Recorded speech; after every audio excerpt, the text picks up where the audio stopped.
So tell me about everything, about OFFA. Like, it's been 12 years now. Yep. It's been like more than a decade. So how was like the beginning of like the starting everything? How came up the idea of like creating the film festival, and how we stand today? Well, after 12 years, we're much bigger than we were back in the early days. But Judah Hernandez and I met up at a soccer game, and I was already doing my master's in cinema and media studies, and I already wanted to start a film festival. Had the idea for a while, and then Judah and I started talking, and he said he wanted to do the same thing, and he was living in Oakville at the time. So we just did it. We just got together with Stephanie, who's our other co-founder, so there were three of us, and we just started it. It was like small in the beginning, so we had screening at Oakville Center, we had screenings at film.ca, we had a launch event, and then we started moving into like full weekends, and then it's just gotten bigger and bigger. So we started out with about 5 films our first year, and we've graduated up to almost over 100 films last year. Wow. So it's a much bigger event than it was, and huge audiences, gets a lot of attention in the media. So it's a lot of work, but it's been worth it, and we have a really exciting festival this year too. So we have an opening night event Wednesday, June 18th at film.ca. And we're doing a special screening of How to Train Your Dragon, the new live action version, with the director is a Sheridan alumni, Dean Dubois, and he's supposed to be on a Zoom Q&A. We're still working out the details for that.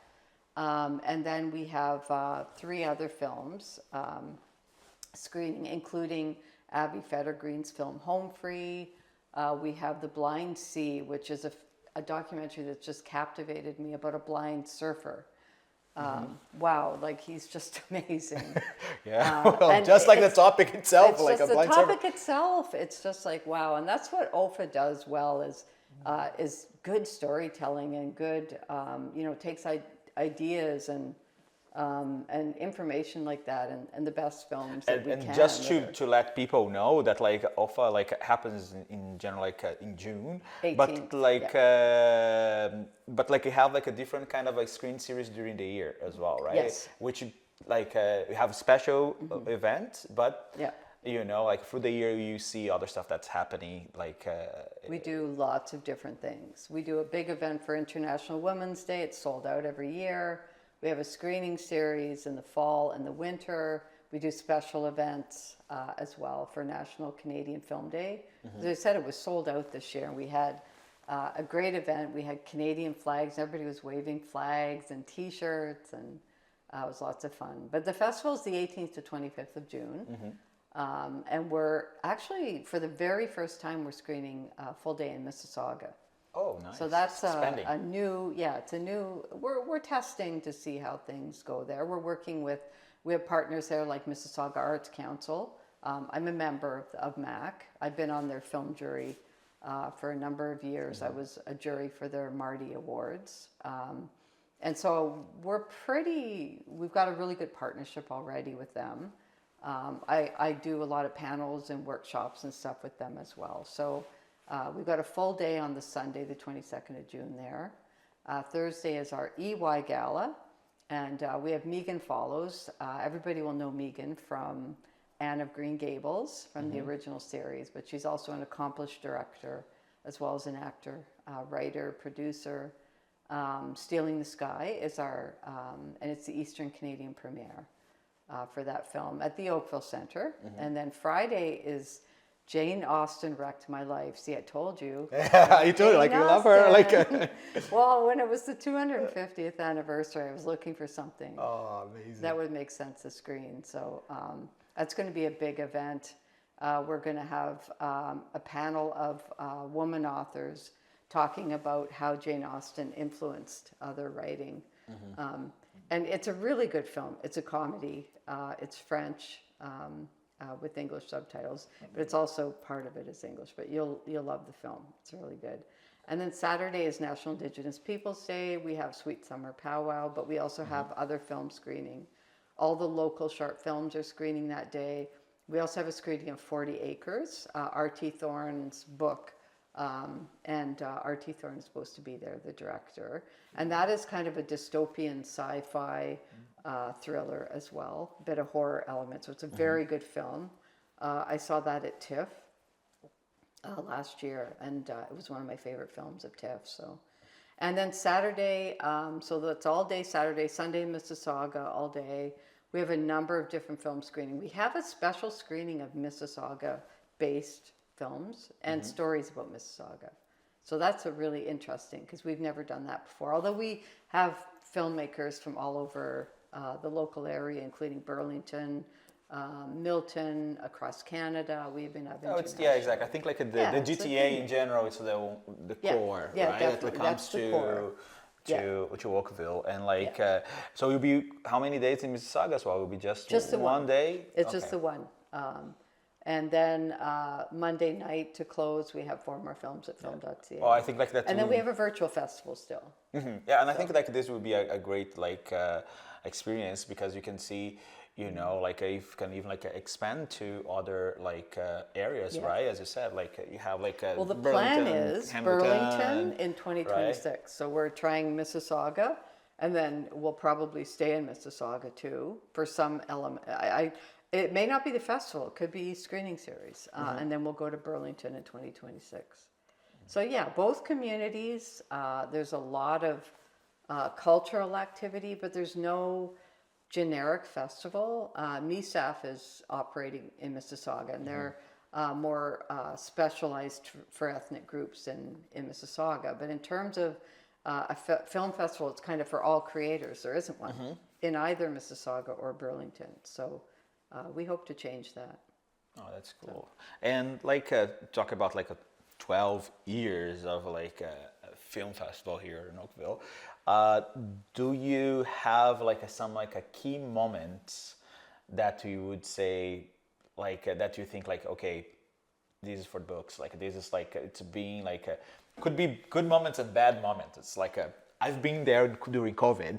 I remember how crazy it was. Yeah. So like, so if you think about like, you know, if you need to pick like some kind of a good moments that you think, okay, that was amazing. Maybe it could be like a guest like from Canada, or even like international, or like something I screening that like got like a, tell me. Well, you know, COVID was bad in a lot of ways, but when we went online, we were one of the first festivals to do that. And then we were very successful at it, because it was during the COVID times that we had some of the best directors, producers, actors on our Q&As, because it was easier for them to do that. Plus they had no choice, right? So we had people like Colm Fior was on Q&A. We had Viggo Mortensen, Lance Henriksen. We had Joe Pantaleone. So a lot of like really recognizable names, because it was virtual. We were able to do that. So we won a tourist award, for virtual tourism award, for the work that we did during COVID. Because actually it was a stressful time, but it was a very successful time for OFFA as a festival. And less expensive, because everything was online. It was easier to do everything. So as soon as we went back live again, it's great to be live, don't get me wrong, but the expenses start to add up. But and the logistics of everything, right? Like finding like the right place, like the right date. Exactly. Having like the galas. It's a lot of work. Like, but the galas are very successful. Our gala last year for Thursday was pretty much sold out. Saturday, we had 2 galas. We have 3 galas this year. Galas have been really successful for us because people today really kind of want something extra. So a lot of people have just, I can watch that on a streamer. But if you create an event, if you eventize the film or the documentary, you make an event out of it, people are more likely to come out. Well, I think like the online thing, it's great because as you said, like the on-demand, whatever. Yeah. But like lacks that social environment that like a lot of people want to do the networking, right? Like talk, like maybe meet like you know, like the artists that were there, like the actors or like the directors. We still use online though, and it still allows us to bring in somebody like Dean Dubois, who's in LA, without having to bring him here, right? He's comes in on Zoom. Our Zoom Q&As have been really successful.